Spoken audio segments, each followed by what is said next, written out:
Dr. Thomas Ashton, a man driven by an insatiable curiosity, had dedicated his life to unlocking the secrets of the universe. His journey was not just a professional endeavor, but a deeply personal quest that consumed his every waking moment. From a young age, he was captivated by the cosmos, spending countless nights gazing at the stars, dreaming of the impossible. The vastness of space, with its infinite mysteries, called to him like a siren's song, igniting a passion that would never fade. That dream, the one that consumed his every waking thought, was teleportation. The idea of breaking the barriers of space and time, of moving instantaneously from one point to another, was more than a scientific challenge. It was a vision of a new reality. The ability to traverse the vast distances of space and time in an instant was not merely a scientific endeavor for Ashton, it was an obsession. His mind was constantly churning with ideas, theories, and possibilities, each one bringing him closer to his goal. Years of tireless research, countless failed experiments, and the scorn of his peers did little to deter him. Each failure was a lesson, each setback a stepping stone, and he embraced them all with unwavering determination. Ashton pressed on, driven by an unshakable belief that teleportation was possible. His days and nights blurred into one as he worked tirelessly, his focus never wavering, his resolve never weakening. He pored over ancient texts, delved into the enigmatic realm of quantum physics, and exhausted every resource at his disposal.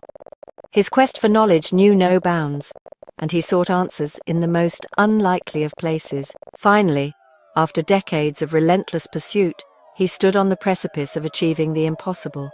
The culmination of his life's work was within reach, and the excitement was palpable. His lab, a testament to his unwavering commitment, was a labyrinth of wires, circuits, and contraptions that hummed with barely contained energy. It was a chaotic symphony of science, each component playing its part in the grand design.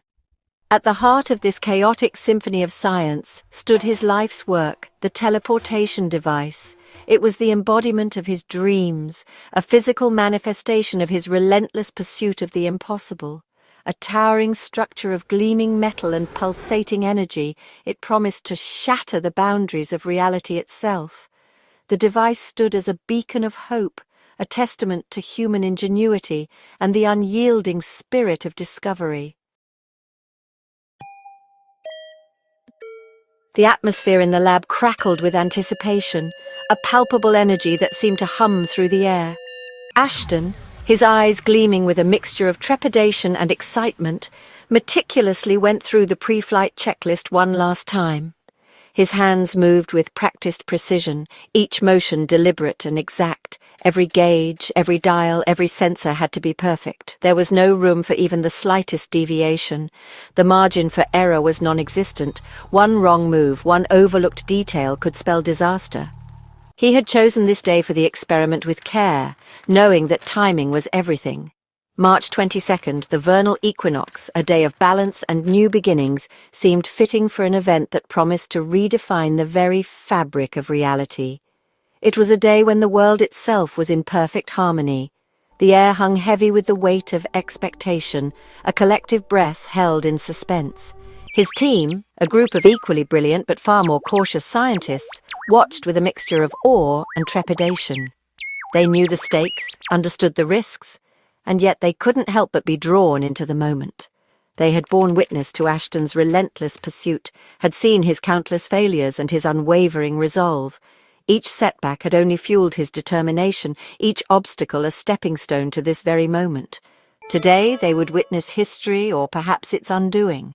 The outcome was uncertain, but the significance of the moment was undeniable.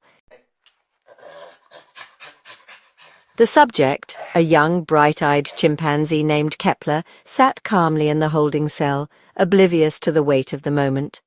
Ashton had chosen Kepler carefully. He was intelligent, healthy, and possessed a calm demeanor that belied his species' usual temperament. The teleportation chamber, a circular structure that resembled a giant metallic iris, hummed with contained energy. With a deep breath, Ashton initiated the sequence. The air inside the chamber crackled, and a low hum resonated through the lab. building in intensity until it filled every corner, every crevice. Kepler vanished in an instant. One moment he was there, a tangible being of flesh and bone. The next he was gone, leaving behind only an eerie silence and the lingering scent of ozone.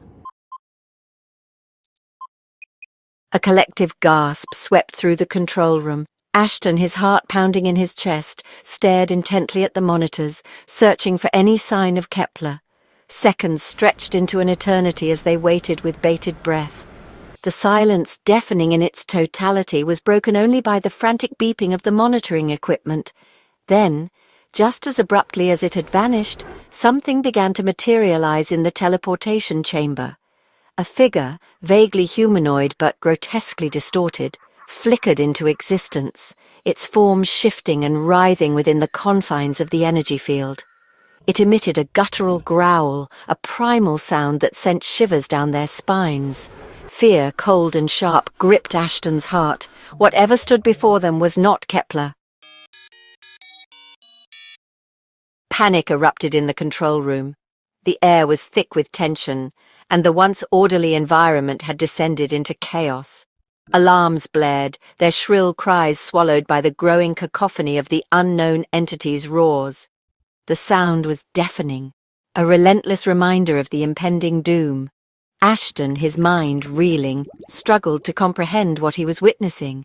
His eyes darted around the room, searching for answers that seemed just out of reach. This was not the outcome he had anticipated. The experiment had gone horribly wrong, and the consequences were now unfolding before his very eyes. Was this creature a nightmarish byproduct of his experiment, or something far more sinister? The questions raced through his mind, each more terrifying than the last. The creature, its form solidifying with each passing second, slammed against the energy field that confined it, its glowing eyes fixed on the terrified scientists. It was as if it could see into their very souls. It moved with a chilling fluidity, its long, sharp claws raking against the energy barrier, sending sparks flying. The barrier flickered, struggling to contain the monstrous force.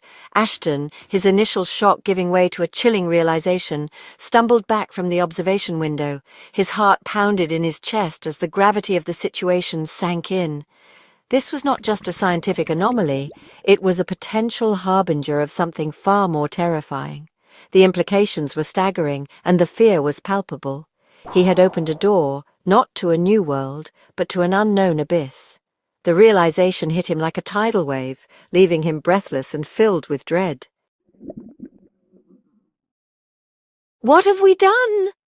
The creature, its roars echoing through the lab, continued its relentless assault on the energy barrier. The air crackled with raw energy, the scent of ozone heavy and acrid. Ashton, his mind racing, tried to make sense of the situation. Had he inadvertently opened a portal to another dimension, a realm inhabited by creatures out of nightmares? "Shut it down," he roared, his voice barely audible above the din. "Shut it down now." His team, their faces pale with terror, scrambled to obey. Frantic fingers flew across keyboards, desperate to regain control of the situation. But the machine, as if possessed by a malevolence of its own, refused to respond. The unknown abyss. Time seemed to distort, stretching and compressing in a maddening dance.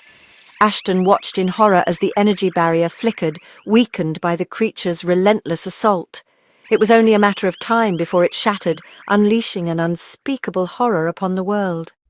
He had dedicated his life to pushing the boundaries of science, to unlocking the secrets of the universe. But at what cost? Had his ambition blinded him to the potential consequences of his actions? Ashton, his heart pounding in his chest, could only watch in terror as the creature, with a final, ear-splitting roar, broke through the barrier, its glowing eyes burning with a malevolent light. Echoes in the void. The creature, now free from its confines, turned its attention to the terrified scientists. Ashton stood frozen, his mind a maelstrom of fear and regret. This was his creation, his responsibility. He had unleashed an unspeakable horror upon the world, and now he would face the consequences. But even in the face of unimaginable terror, a single question echoed in the recesses of his mind. What had happened to Kepler? The creature lunged, its claws aimed at Ashton's throat. A glimmer in the darkness. Just as the creature was about to reach Ashton, a high-pitched whine pierced the air. The creature froze, its head snapping up towards the source of the sound. The whine intensified, morphing into a deafening screech. The air shimmered and a blinding light engulfed the creature, forcing Ashton to shield his eyes. When the light subsided, the creature was gone. In its place stood Kepler, trembling but unharmed. Ashton, his heart still pounding, stared in disbelief. Kepler was back, but what had happened to the creature? And what did it all mean? The questions swirled in his mind, each one more unsettling than the last. He had stumbled upon something far greater and far more terrifying than he could have ever imagined.